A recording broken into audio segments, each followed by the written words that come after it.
Sophia sat at her desk, the soft hum of the city outside a faint counterpoint to the storm within her chest. The heat of the twin flames still pulsed, insistent and unrelenting, yet the world around her offered so many tempting distractions. She found herself scrolling aimlessly through her phone, opening emails she didn't need to read, reaching for a cup of coffee she didn't want, anything to quiet the fire that made her skin ache and her mind whirl. The desire to escape whispered to her like a siren, a long bath to numb the tension, a night out to forget the weight of longing, a movie to distract her from the gnawing sense of incompleteness. The, the familiar pull of avoidance tugged at her, run from the intensity, hide from the ache, bury the flames beneath routines and distractions. But even as the temptations pressed against her, Sophia felt the ember of awareness stirring. She recognized the pattern. This was the test. The inner fire she carried could not be ignored or suppressed without cost. Every attempt to numb herself left a hollow ache behind, a whisper that she was avoiding not just desire, but awakening. Her chest tightened, a mix of fear and longing coiling in her stomach. She pressed her palms to it, closing her eyes for a moment, letting the warmth of the fire remind her of the truth that she had glimpsed in her dreams. Running would only delay the inevitable.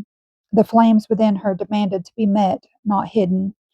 A sigh escaped her lips as she opened her eyes, the temptation still hovering but slightly tempered. She knew she had a choice: to give in to distraction or to face the fire, to honor the journey and let the flames that burned within with both desire and awakening. For the first time in hours, she felt the faintest spark of resolve. She would not flee. She would meet the test, and she would carry herself within the fire of awareness, even when it threatened to consume her.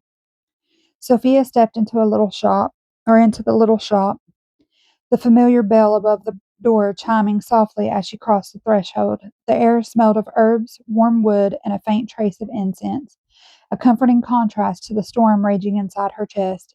Shelves lined with curious objects, crystals, and softly glowing candles seemed to embrace her, offering a sanctuary from the ache and the fire that she carried.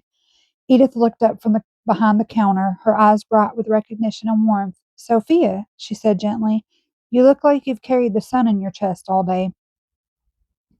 Sophia managed a tired smile. "It's a lot," she admitted, letting herself sink into one of the chairs near the window. "The fire, it's so strong. I feel like I might lose myself if I try to push it away." Edith nodded knowingly, settling across from her. "I remember that feeling," she said softly. "The temptation to escape, to numb, to hide from the fire. It's part of the path. But the key is not to resist it, nor to run. It's to meet it with awareness." The shop's quiet comfort allowed Sophia to breathe more deeply, the tension in her shoulders easing slightly. She felt a spark of relief. Here, she was not judged, not rushed, not expected to have it all figured out. The space itself seemed to mirror Edith's energy, grounded, steady, and supportive.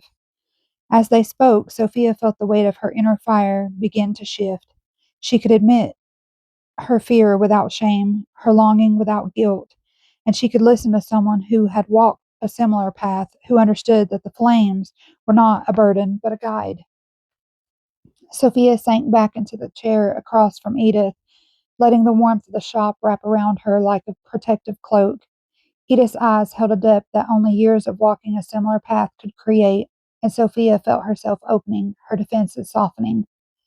"You're facing the fire in a way most never do," Edith began, her voice calm but resonant. "It's not just desire, Sophia. It's transformation. And with transformation comes the temptation to turn away, to hide, to numb yourself so that the pain itself isn't so sharp." Sophia nodded, feeling the truth of Edith's words settle over her. "It's unbearably sometimes. I feel like if I let myself lean into it fully, I might burn apart." Edith reached across the counter, her hands resting slightly over Sophia's. "That fear is real," she said gently. "It's part of the test. And I've been there. I've wanted to escape, to run from the flames. But every time I did, I only prolonged the journey. and the fire within only grew stronger. You can't fight it. You can't flee from it. You have to meet it with awareness, with courage, with trust in yourself. She leaned back, letting the weight of her words sink in. You will face nights where it feels like the world is collapsing, where nothing makes sense and the ache is unbearable. But that is the descent. It's hellish, yes, but it's not the end. The sun will return, and when it does, you will rise stronger, clearer, more whole than you ever imagined. Sophia felt a shiver pass through her chest, part fear, part awe. How did you survive it? She asked quietly. Edith smiled softly, a knowing glint in her eyes. By remembering that it's a process, not a punishment. By trusting the fire, trusting the flames, and trusting myself, and by knowing that I was never truly alone, even when it felt like it. The flames are guides, not enemies, and they will carry you if you let them. The shop fell into a comfortable silence, filled only by the subtle hum of the city outside.